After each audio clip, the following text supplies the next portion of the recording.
Lo que pasa es que la amiga de un amigo, pues, el amigo se fue a hacer un trabajito y ella se quedó con otro amigo. ¿En serio? Pues de repente el otro regresó, se la huyó y la departamento. Andinas. El 10º piso de edificio, que Llegate. esto de vidrio la departamento. Sí, Y llegate. clan, clan, y vos la timbre. Viene mi novio, dice la repente. Viene mi ¿Qué novio. voy a hacer? Dice la tipo, quédate acá, ya no podemos salir. Vaya, vos dice, parate ahí, no te muevas. Dice. Ah. Se va la pendeja a la cocina, trae un papel de aluminio ese que se usa para liar la comida. Olía a paitela, tipo. Ya, pues sí.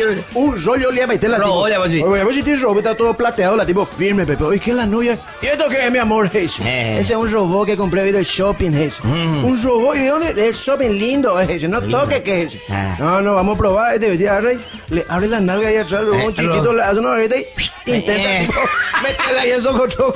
La robó un bot, te dice, bot, te la robó, no había caso. Oye, ¿qué? Hoy intenta.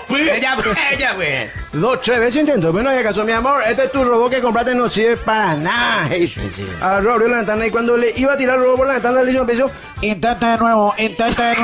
Se la robó.